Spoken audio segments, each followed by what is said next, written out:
Our human world is what it is as a result of a vast gender dance in which woman and man are equal partners, applying an equal overall force of influence in the human system, and thus equally responsible for outcomes. The gender system was co-created, ratified, engaged in, and maintained by woman and man in co-equal, co-partnership, because out of the deal, each sex got what it wanted most. For his particular brand of self-sacrifice, man earned the lion's share of the respect. For her particular brand of self-sacrifice, woman earned the lion's share of the love.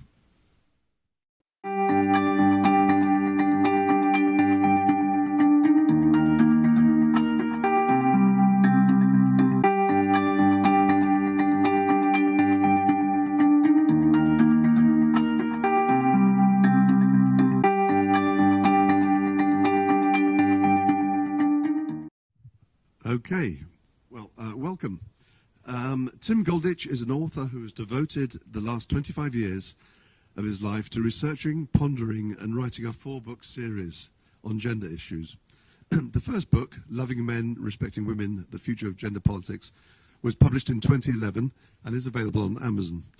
The second book, Equal Partners, The History of Gender Equality, is due out in 2020. He has also created a series of YouTube videos under the umbrella title of Man Against the Wall. He's a board member of both the National Coalition for Men and of the Mankind Project, two organizations that variously support men politically and emotionally. He's president of the Chicago chapter of NCFM and former editor of NCFM's Transitions, a Journal of Men's Perspective, the longest-running journal of its kind. Tim facilitates the personal growth work of men on New Warrior training adventure weekends and of men and women on personal growth weekends called Path to Spirit. Tim's latest venture is the founding of a new internet-based organization calling itself Gender Equalists, Transforming Gender Political Space for Unity, Fairness and Forgiveness. Gentlemen and ladies, Tim Goldich. Wow, thank you, Mike. Makes me sound very impressive. So welcome to Chicago. This is my town. I live here, and thanks for being here.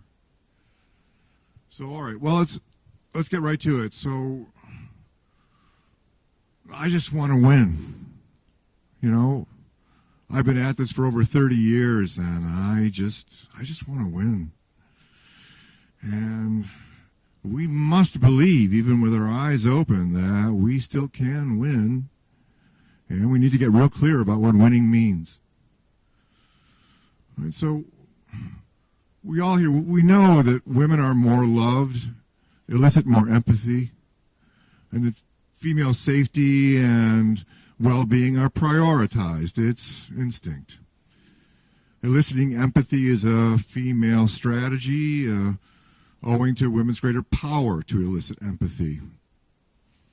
It's the power that raises only female concerns to the level of major societal concerns.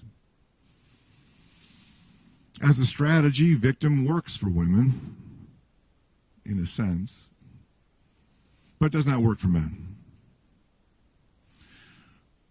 We must believe that we as men are more respected, elicit more authority, and that male leadership is still longed for. We need to believe that that too is instinctual. It's ancient and archetypal, and we need to believe that it runs deeper than the current rhetoric, deeper than the current misandry. In short, we need to shake off shame and believe in ourselves. Hey you! Yes, you! Watching this video. Did you miss out on going to the International Conference on Men's Issues? Or did you go and now you missed the fun times you had at this amazing event? Experience the magic of ICMI 2019 again, or for the very first time, with Honey Badger Radio's ICMI disc set. The disc set brings ICMI presentations together in one convenient package, as well as disc set exclusive Badger bonus content. Enjoy behind-the-scenes Badger interviews with free speech and men's issues luminaries, like Sargon, Janice Fiamengo, and Count Dankula, as well as a never-before-seen badger cartoon. Also available is sparkling ICMI merch, such as our professionally designed program book, sticker sets, badges, and more. Go to feedthebadger.com and claim a piece of men's rights history for yourself.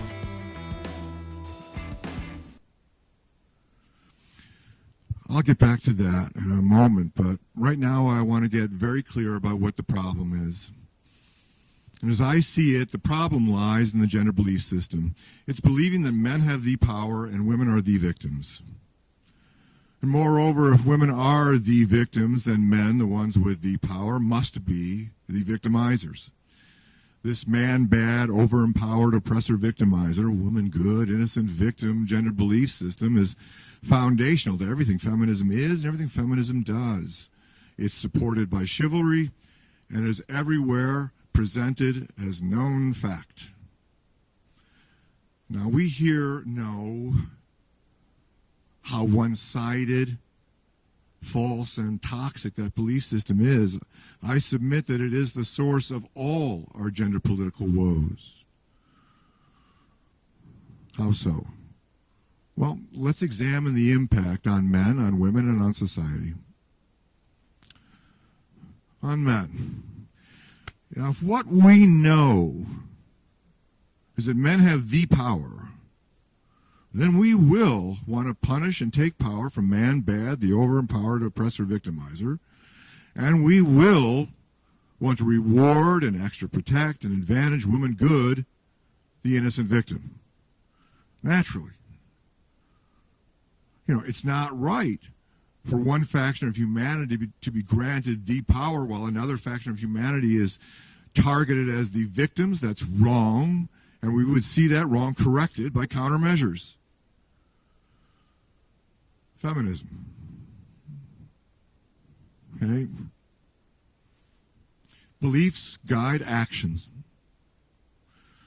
Social workers, teachers, police officers, judges, legislators, politicians, professionals of every ilk, all who believe will have living inside them a tendency, an urge, an impulse to want to take power from man bad and extra protect and advantage woman good. And because this male power, female victimization paradigm is omnipresent, this impulse is omnipresent. It lives in the home, the church, the school system, the workplace, the government, the legislature, the courts, the military, the media, everywhere. And the sum total of all these impulses, the cumulative effect, the fallout, if you will, is a world in which women rise and men decline. The result is it's a playing field so uneven it could not be otherwise. Now, whether this actually means that women are winning or not, that's a trickier question, but I'll get to that. The impact on women now. Okay, so if women are truly powerless, then women are truly not responsible. If women apply no force of influence in the human system, then women cannot be held responsible for outcomes. So, it begins with a withhold of accountability, just as Allison was talking about. A withhold of accountability, which is infantilizing. It's a withhold of respect for women's power, efficacy, and equal partnership in the human system. It's drowning women in sympathy, poor thing, which is condescending and disempowering. It is relentlessly telling women that they are the powerless victims in all things, which is enraging, and it's telling women that their legacy is property and chattel. And finally, it's telling women that their biology only betrays them, which causes many women to low prioritize family, marriage, children, limiting women's immersion within roles and realms in which many are at their happiest. So adding up all this falsehood and emotional bile, it should come as no surprise that, well, every measure of female happiness has plummeted in recent decades, and all over the world, the most feminist cultures produce the least happy women. Finally, what's the impact on society in general and male-female relations in particular? The harm is plain to see. It is ever-escalating intersex rage, rancor, resentment, victim, and vengeance motives. It's heterophobia in the form of Me Too and rape culture and toxic masculinity and incels and millennials having less sex than any previous generation. It's Japan's plummeting birth rate. It's female-initiated divorce, social isolation, single motherhood, fatherlessness, all risen to levels that are truly alarming. It's vast damage to the social fabric and concurrent rise in every social pathology that concerns us most in the world today. This men have the power, women are the victims paradigm is grossly one-sided, which is why it's false, which is why it is poisonous. Let me take a little drink here.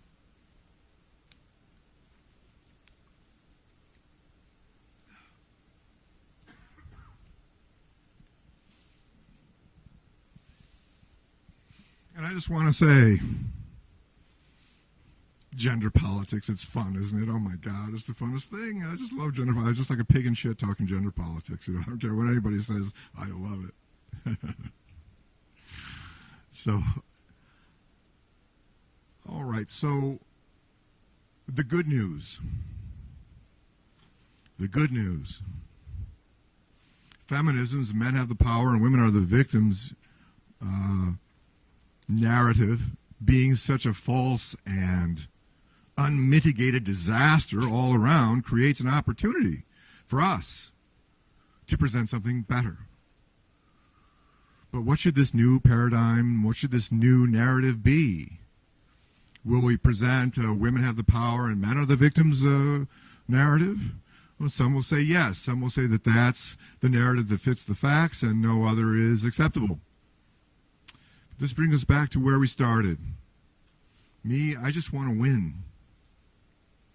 And as far as I can tell, for men, working victim goes against instinct, and that makes it a losing strategy.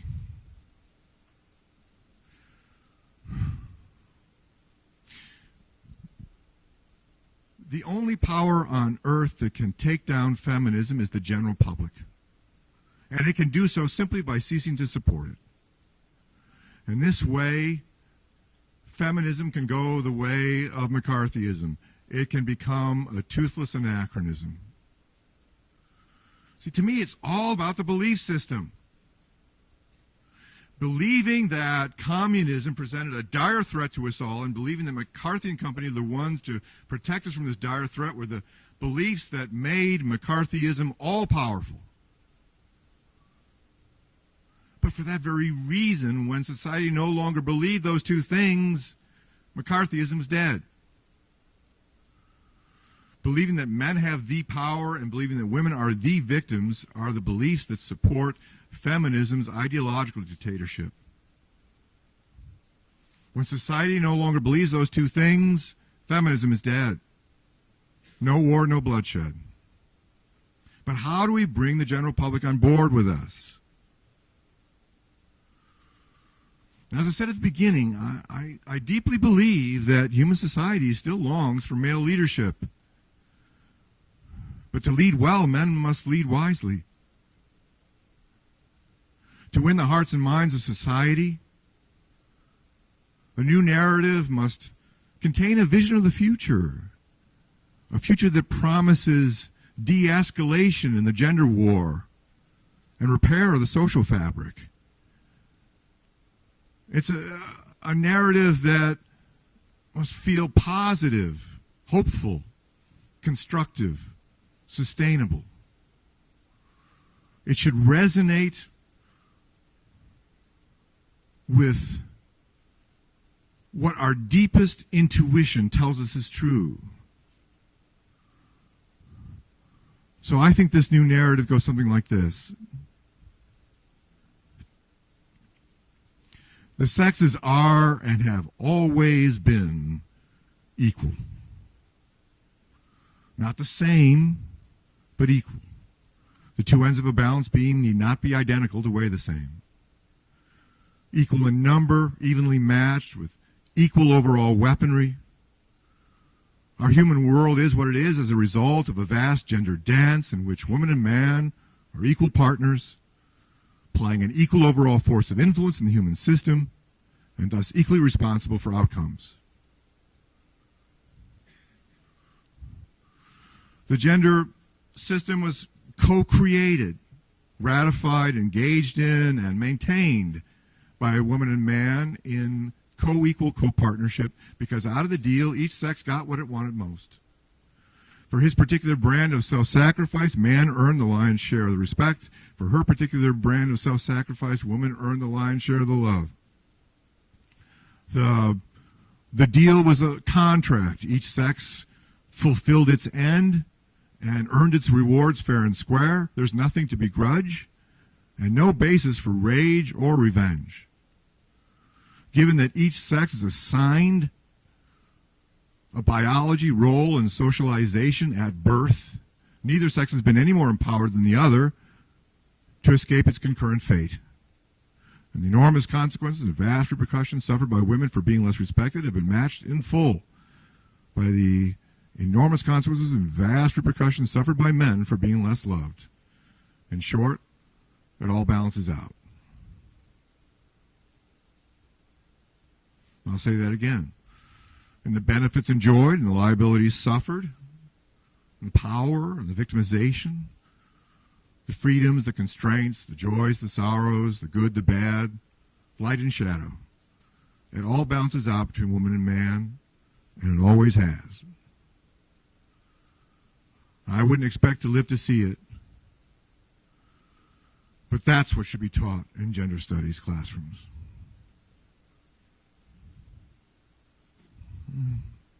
Now, this balanced gender paradigm might not be such a hard sell as we may think. In my experience out there in the real world and in the general public that really don't care anything about gender politics, that have no idea how fun it is, and they're more interested in golf and things, but go figure. But they're not really, I think, as indoctrinated as we may think. So much of this just goes right by. And in my experience, and just talking with people about these things and just saying, woman is as powerful as man, and she applies her force of influence through her own feminine channels. And, this kind of thing is usually just met with a shrug that says, yeah, that sounds about right. So in a very real sense, I think we wouldn't be telling anybody anything they don't already know. And besides, these truths of balance ring positive and hopeful because they are. So let's dare to dream. Let's imagine that we live in a world where the general default assumptions are that male power is equaled by female power and female victimization is equaled by male victimization. How would things be different? Well, first of all, I think feminism would just be so very clearly revealed as femalism. It's just a special interest group that advocates for women and women only. And the basis for this whole idea that women have some kind of special need and unique entitlement to their own specialism just falls away. And, remember Emma Watson, right, in her speech to the UN, she discovered, men are more likely to commit suicide. I didn't know that, right? And so what's her solution to this? Well, it's he for she, everybody for she. That's the great. Thank you, Emma, for that. So, but within a balanced gender paradigm, that makes no sense. in place of a standing ovation, all she'd get is stared at, you know. And punitive things like, affirmative consent or man tax, these kind of things, I don't think they wouldn't even reach consciousness. See, in the world as it is, believing this man bad, over-empowered, oppressor, victimizer, woman good, innocent victim, judges will judge accordingly. And man bad will receive an average 63% longer prison sentence for the same crime. But as I envision it,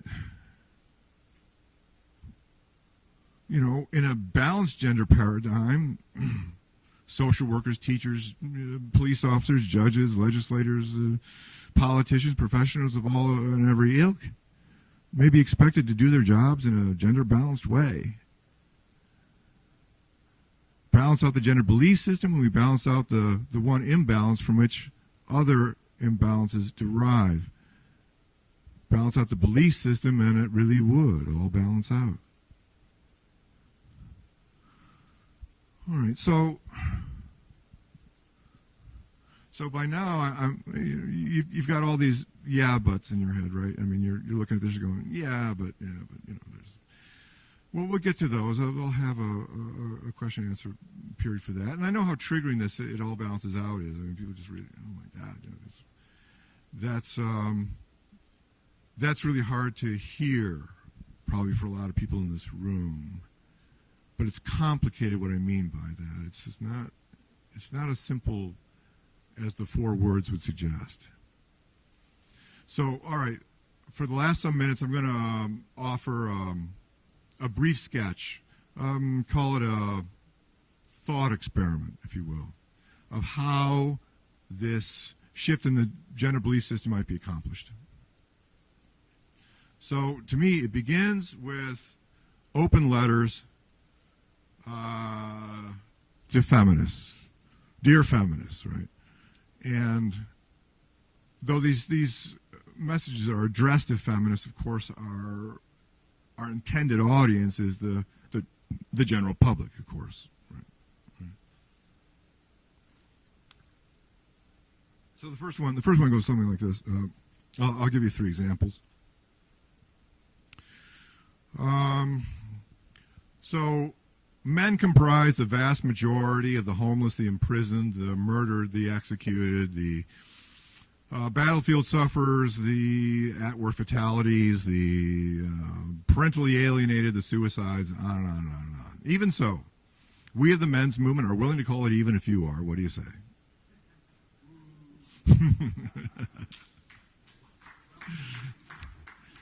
Okay. You know, feminism is nothing if not clever. Why can't we be clever? Right. Here's another one.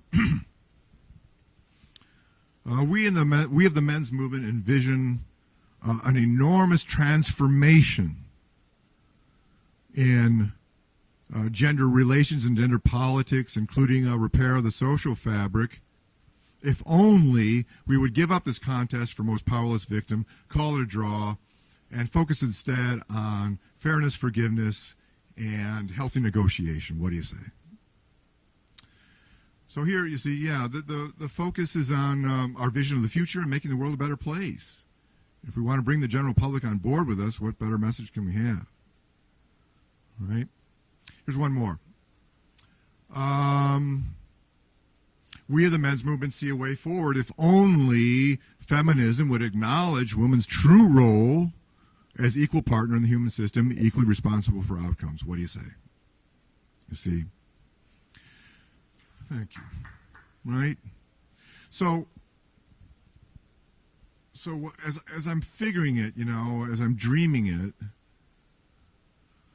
it's like if gender politics was a chess game, these moves seem to me to lead to checkmate.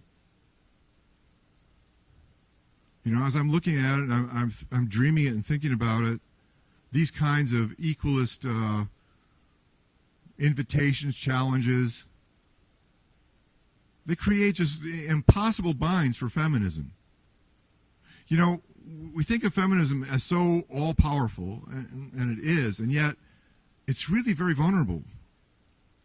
It's based on falsehoods that men have the power and women are the victims. It's guilty of innumerable intellectual crimes. It's actually very vulnerable.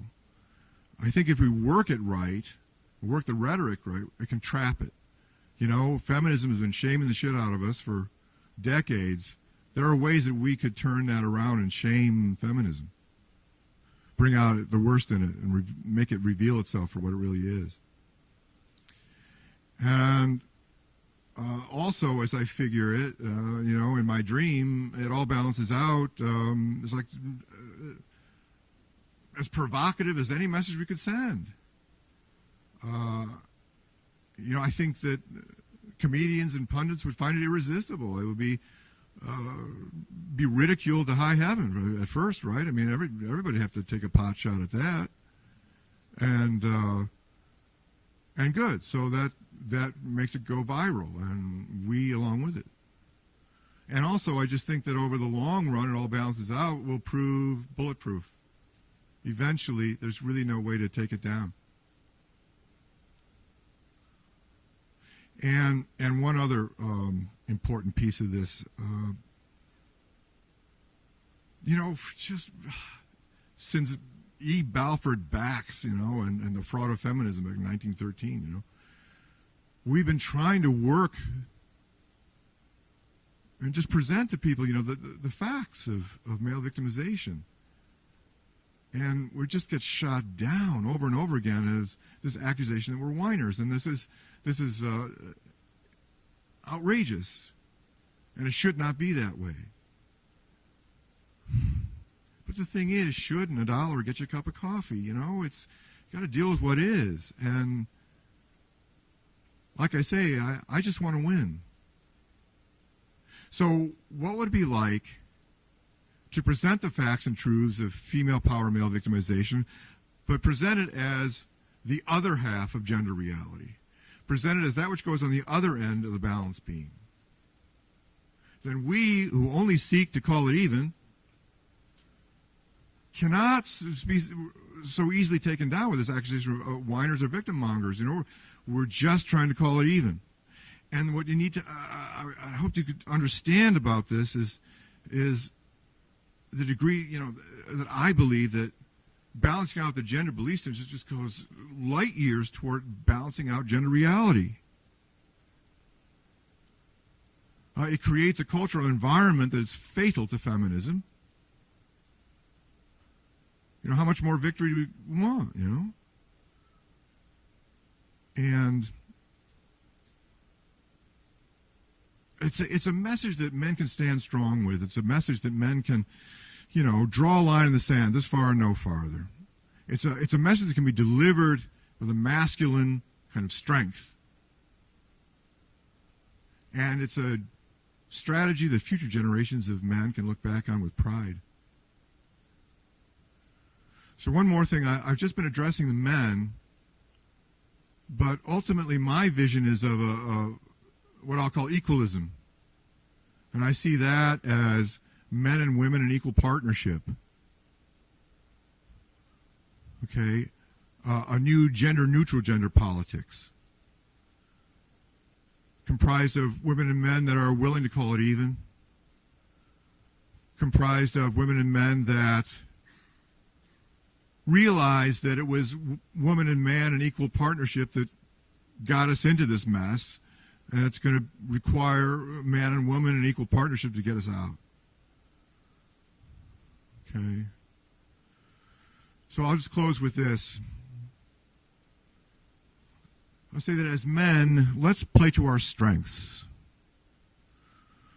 When there's a crack in the dam, it's men we look to fix it. Gender politics is broken. Let's fix it. Let's reach out with an appealing message that brings the multitude on board with us. Bring the multitude on board with us and we win.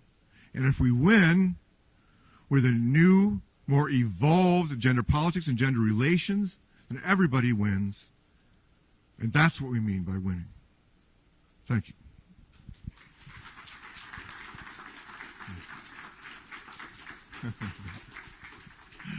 All right, it's time for the yeah buts. Here we go. But here's what I was thinking as he was talking a year ago, just slightly more than a year ago, I was in London with the last ICMI, which Mike Buchanan organized, and I was very happy to be there a week before my wedding. And so I've tried being married twice. First time to somebody who didn't like me, second time somebody who liked me. The second time is going better. And so what I was sitting there thinking was, people are missing out on, and not that everyone in the world is straight, but most people are, and we're missing out on so much love. And I know you can't package it this way to everybody, but anybody who subscribes to this gender war thing is missing out on this amazing possibility that, like, every day of my life is so amazingly better than I would have ever thought possible with my wife and what we're creating together and embodying what Tim's talking about. And so if there was a way to build that into the message, it couldn't be the whole message, but if it could be part of the message, because some people are open to that and some people aren't open to it. That's basically all I have. Yeah, I know. I look at Japan, Thanks. Please, yeah, please. So the data coming to us, whether it's true or not, you never know through the media, but apparently what we're hearing is that for people 40 years old and younger, 1 in 4 has never had heterosexual sex, not even once. So, to me, that's a gender relations catastrophe. And there's a million things you could say about it, but I agree with Stephen that the greatest tragedy of it is in the lack of love and connection and home and family and parenting and life. So, thank you, Stephen. Yes, please. I'm Mark Rosenthal. I just have a question about those who control the lines of communication. A good message is great, but it's worthless if you can't get the message out. And mainstream media will unquestionably block this, and what people have gone to is, quote, the internet, I would say, being the web, and in particular, they mean specific social media websites, which are now, which seem to be owned and run by people who dislike this message and will do everything they can to either, maybe not overtly censor it, but demonetize it, defund it, require... I get the idea, right. I know. How do you get past that? Well, okay, so that's been a huge... Oh, yeah, okay, so the question is, with political correctness being the sort of gatekeepers of information, of what makes it through what Warren Farrell called the lace curtain, how do we get this message through? So I would just say again that my belief is that this message, this all bounces out, is such a triggering and such a provocative statement that I have to think that, like, the press and everybody would just have to have a piece of it, comedians would grab it, who could resist a pot shot at that, So pretty soon, I think it just goes viral. That's my vision. That's my hope. That's my thought experiment, whatever you call it. Thank you, though. It's not easy. Fred, did you have something? I enjoyed the presentation, and you got me thinking about about McCarthyism. Right. I thought that was an interesting comparison. As I recall, I'm probably the only one in the room who can recall. Me.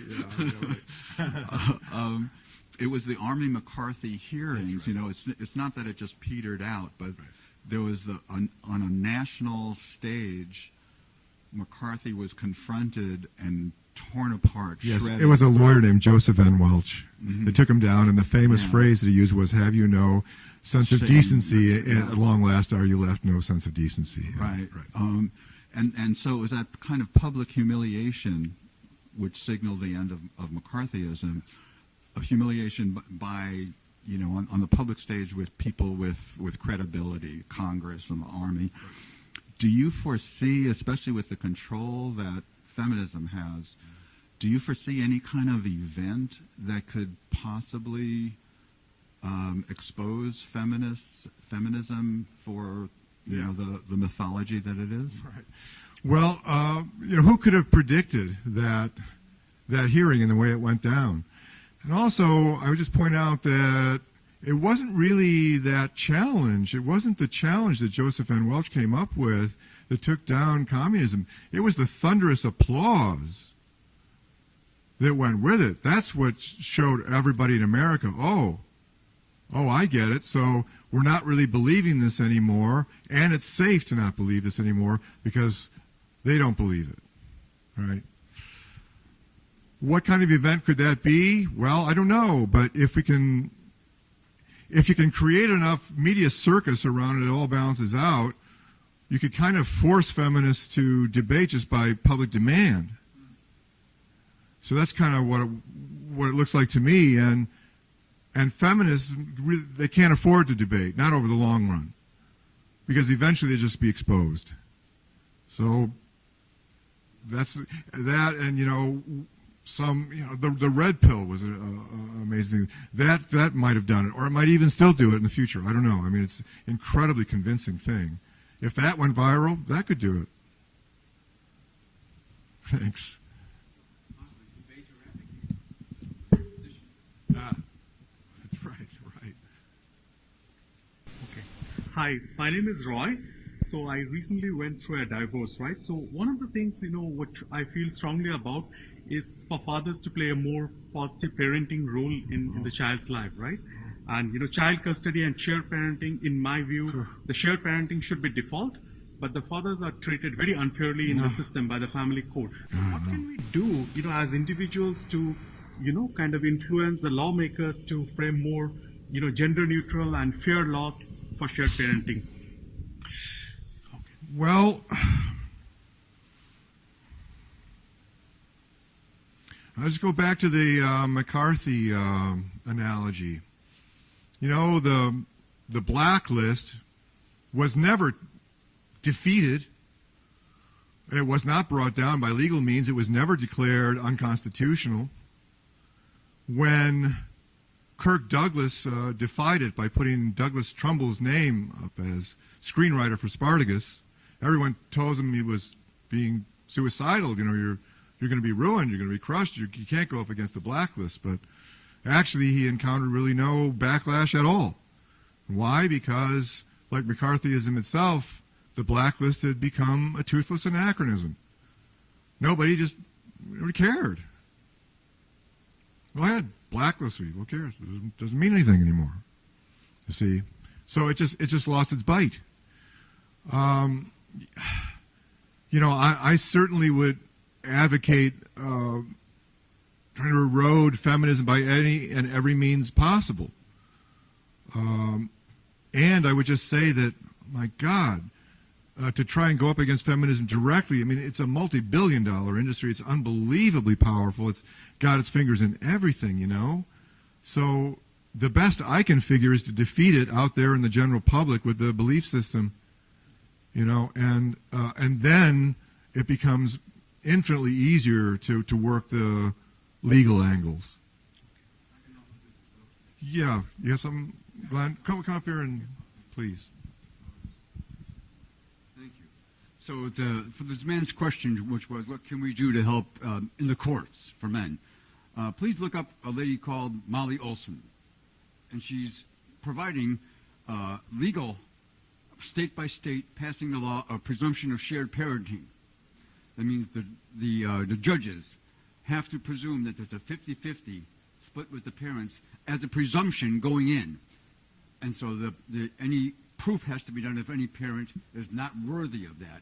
And she's getting this, she's already got 13 states already started.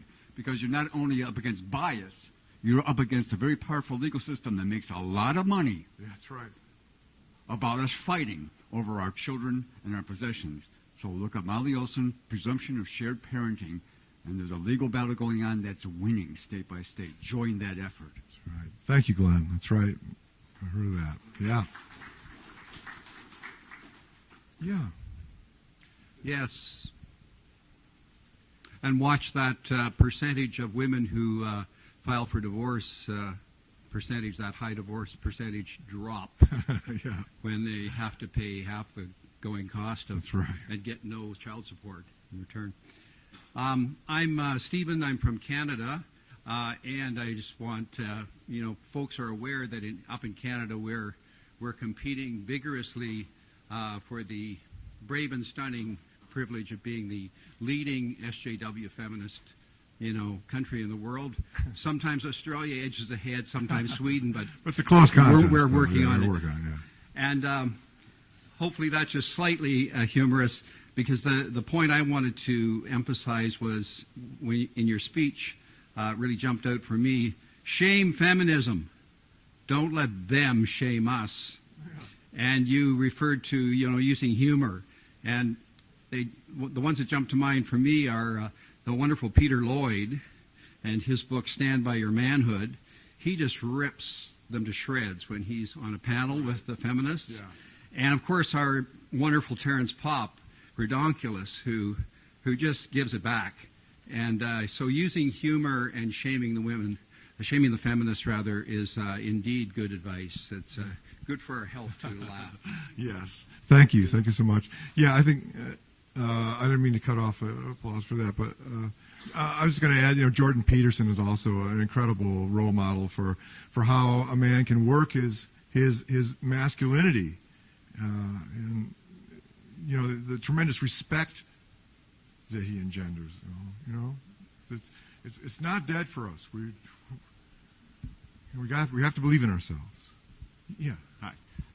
If love and respect balance out, as you say, are you advocating that we, as a society, recognize that they have equal value, or that we distribute love and respect more equally among the sexes? Well, the title of my book is Loving Men, Respecting Women, The Future of Gender Politics. So that pretty much, yeah, I'm advocating that we've got to spread more empathy toward men. It's just outrageous, and more accountability for women, without a doubt. What I'm saying is that we can look at it historically as something that balanced out, that it was a gender system we co-created, equally responsible for it. We can chill out some of the foaming at the mouth around all this. Yeah, Glenn. Right, why don't you just hand those out? I have a handout here it's an example of a tool that I would use as an equalist. It's a very quick visual of balance, of how men's and women's issues can be looked at as mirrored. And that'll be handed out to everybody. Thanks. Yeah. Okay. As I was looking through that list, the thought occurred to me, one of the headwinds perhaps we're facing is that in order to come to this more enlightened understanding, we're asking women, in this case, to experience more empathy for us. And I see this as a challenge because we have a declining capacity on a broad scale in our society. And I was wondering if you could address how maybe to get through that headwind. Well, that's really tough. As I said at the beginning, much of what we're up against is instinctual. All I can offer about that, I've had the question before, like, well, if we as a species are instinctually inclined to love women more and empathize with them more and prioritize their safety and well-being, what are we going to do? All I can suggest is that the way I look at gender reality is it's mirrors. And the mirror opposite of that is respecting men more, having a greater sense of male authority. And there's balance there, so at least there's that. And then, as far as trying to get things a bit more equal, of loving men and women equally and respecting men and women equally, that's going to be a long haul battle, as I see it. Yeah. Oh, yeah.